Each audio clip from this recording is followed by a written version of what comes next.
In this story, when you hear this, turn the page.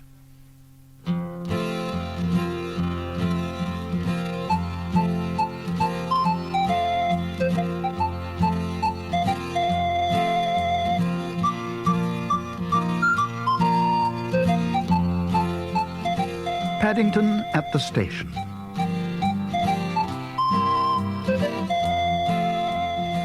Mr. and Mrs. Brown first met Paddington on a railway platform. In fact, that was how he came to have such an unusual name for a bear, for Paddington was the name of the station. The Browns were there to meet their daughter, Judy, who was coming home from school for the holidays. The station was crowded with people. Trains were whistling, taxis hooting, porters rushing about. Mr. Brown saw him first, but there was so much noise he had to tell his wife several times before she understood. "A bear? On Paddington Station? Don't be silly. There can't be," said Mrs. Brown. "But there is," said Mr. Brown, "over there, behind those mail bags. It was wearing a funny kind of hat." He caught hold of his wife's arm and pushed her through the crowd. "There you are," said Mr. Brown, pointing towards a dark corner. "I told you so." Mrs. Brown could just see a small, furry object in the shadows. It seemed to be sitting on some kind of suitcase, and around its neck there was a label with some writing on it. "Why, Henry," she exclaimed, "I believe you were right after all. It is a bear." She peered at it more closely. It seemed a very unusual kind of bear. It was brown in colour, a rather dirty brown, and it was wearing a duffel coat and a most odd-looking hat with a wide brim. From beneath the brim, two large, round eyes stared back at her. The bear stood up and politely raised its hat. "Good afternoon," it said, in a small, clear voice. Good afternoon," replied Mr. Brown. There was a moment of silence. "Can I help you?" asked the bear. "Well, no," replied Mr. Brown. "As a matter of fact, we were wondering if we could help you." Mrs. Brown bent down. "You're a very small bear," she said. The bear puffed out its chest. "I'm a very rare sort of bear," he replied importantly. "There aren't many of us left where I come from." "And where is that?" asked Mrs. Brown. "Darkest Peru," whispered the bear. "I'm not really supposed to be here at all. I'm a stowaway." "A stowaway?" Mr. Brown looked anxiously over his shoulder. He almost expected to see a policeman standing behind him. "Yes," said the bear. "I used to live with my Aunt Lucy in Peru, but she had to go into a home for retired bears." "You don't mean to say you've come all the way from South America by yourself?" exclaimed Mrs. Brown. The bear nodded. "But whatever did you do for food?" asked Mr. Brown. "You must be starving."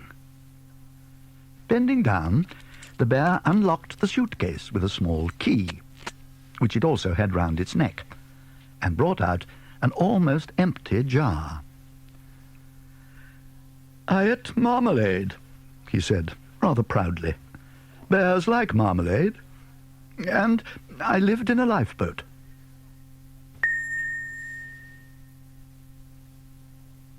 "But what are you going to do now?" asked Mr. Brown.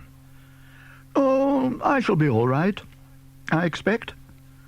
The bear bent down to do up its case again. As he did so, Mrs. Brown noticed the writing on the label. It said, "Please look after this bear. Thank you."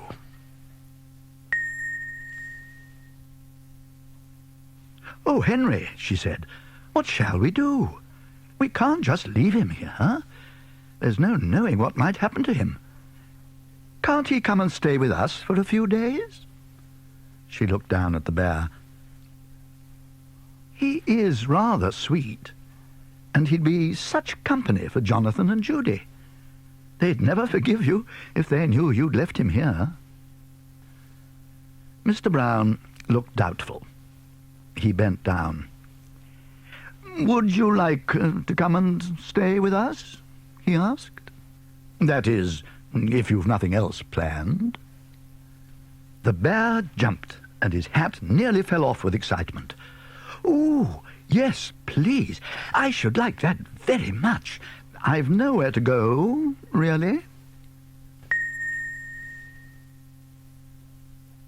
"Well, that's settled then," said Mrs. Brown.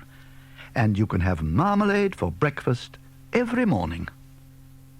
"Every morning?" The bear looked as if it could hardly believe its ears. "I only had it on special occasions at home." "Every morning, starting tomorrow," said Mrs. Brown. "And honey on Sundays." "By the way," said Mr. Brown, "you'd better know our names.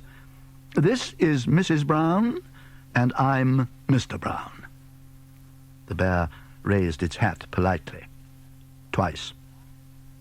"I haven't really got a name," he said. "Not an English one." "Then we'd better give you one," said Mrs. Brown. "It ought to be something special. I know what. We found you on Paddington Station, so we'll call you Paddington." Paddington. The bear repeated it several times to make sure.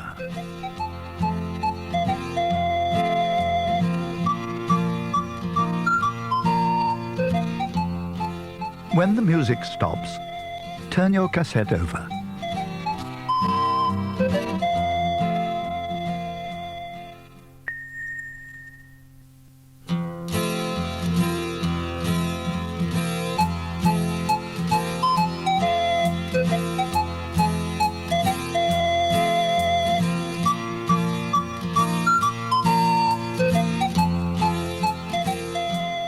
Mrs. Brown stood up.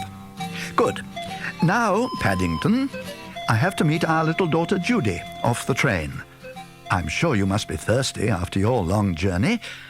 So you go along to the buffet with Mr. Brown, and he'll buy you a nice cup of tea." Paddington licked his lips. "I'm very thirsty," he said. He picked up his suitcase and pulled his hat down firmly over his head. "Now, Henry, look after him," Mrs. Brown called after them. "And for goodness sake, take that label off his neck. It makes him look like a parcel."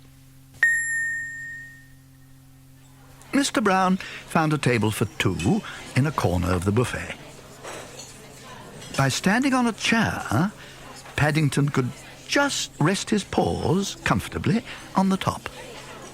"Well, Paddington," said Mr. Brown, as he placed 2 steaming cups of tea on the table and a plate piled high with cakes, "how's that to be going on with?"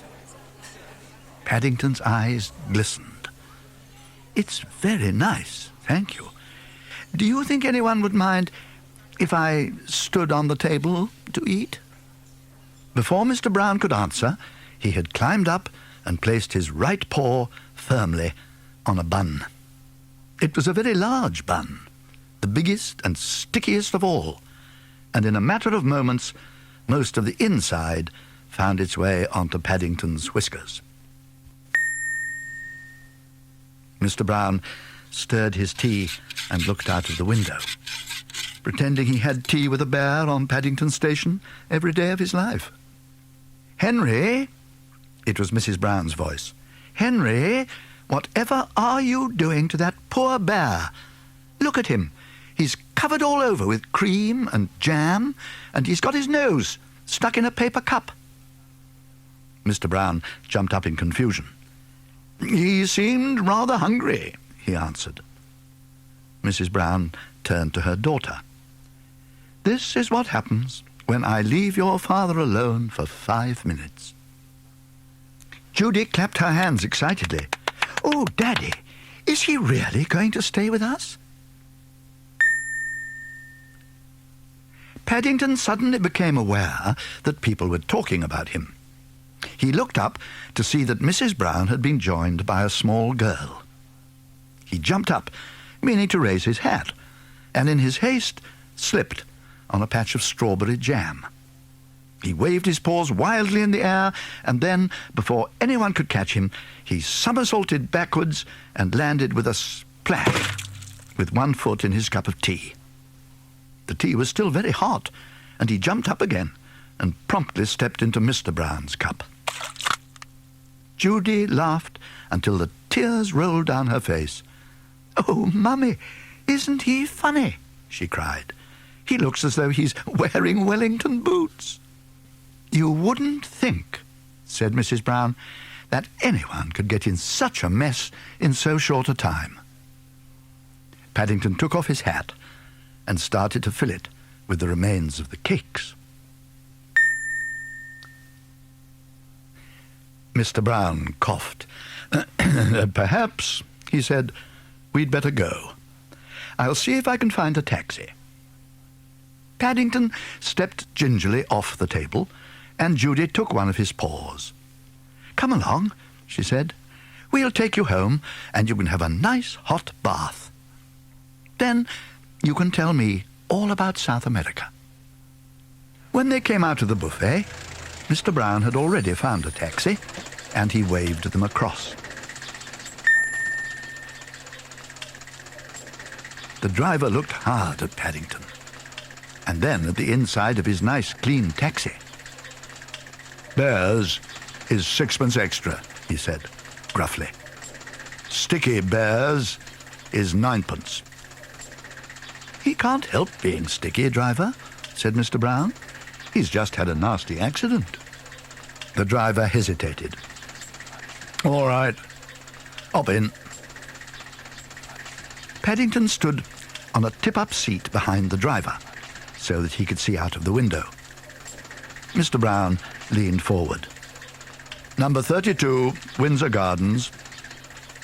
The driver cupped his ear with one hand. "Can't hear you," he shouted. Paddington tapped him on the shoulder. "Number 32, Windsor Gardens," he repeated. The taxi driver jumped at the sound of Paddington's voice and narrowly missed hitting a bus. He looked down at his shoulder and glared. "Cream," he said, "all over me new coat." "Oh dear," thought Paddington, "I'm in trouble again." Judy giggled and gave his paw a friendly squeeze. "I think I'm going to like staying with the Browns," thought Paddington.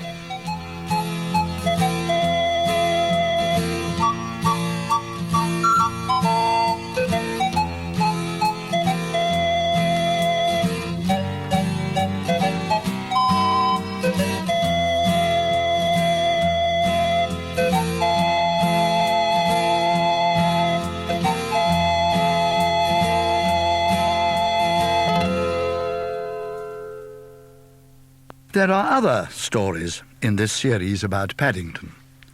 They are Paddington Takes a Bath, Paddington's New Room, Paddington Goes to the Sales,